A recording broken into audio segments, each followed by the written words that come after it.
গ্রামে আমরা দেখছি পিছনে বাইক র্যালি এবং প্রচুর লোকজনের সমাগম চলছে। আমরা একটু জিজ্ঞাসা করে নেব কেন আজকের এই র্যালি বা কেন এতটা বাইক এতটা লোকজনের সমাগম এবং কোথায় যাচ্ছে এটা আমরা একটু তাদের কাছ থেকে জেনে নেব বিস্তারিত।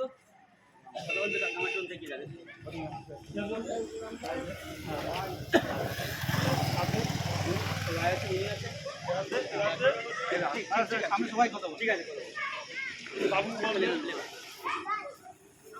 আচ্ছা ভাই আপনারা স্লোগান মাঝে মাঝে দেবেন, হ্যাঁ স্লোগান চলবে, কোনো অসুবিধা নেই। আর আপনারা মানে জোরে ভাই আজকের এই আপনাদের এই যে র্যালি কিসের জন্য, কোন উদ্দেশ্য?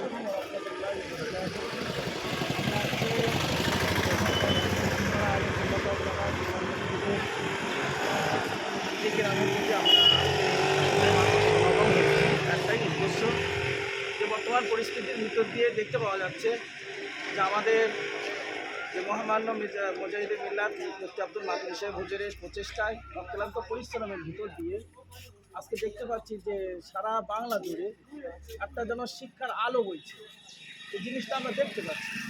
কিন্তু এতগুলো মানুষ আমরা একটা সময় এমন একটা সময়ে এখন পৌঁছে গিয়েছি যে আমাদের না ইসলামিক ধর্মীয় শিক্ষা সমস্ত জিনিসটা আমরা অনেকটা পিছিয়ে আছি বর্তমানে এখন। কিন্তু মুজাহিদে মিল্লাত মুফতি আব্দুল মাতিন সাহেব হুজুরের যে অক্লান্ত পরিশ্রমের ভিতর দিয়ে তারা যে জ্ঞান গর্ব বুদ্ধি দিয়ে তিনি যেভাবে সমাজটা উন্নতি করতে চাইছে, কিন্তু তার এই গবেষণাটুকু আমাদেরকে অত্যন্ত গুরুত্ব মনে করছি এই মুহূর্তে যে এদেরকে যদি মুফতি আব্দুল মাতিন সাহেব হুজুরের প্রচেষ্টায় এই শিক্ষা আন্দোলনটুকু এদের সঙ্গে যদি জড়িত হয়ে থাকতে পারি তাহলে আমরা একটা সমাজের উঁচু একটা স্তরে পা রাখতে পারি। আমরা আর একজনের কাছ থেকে জেনে নেবো যে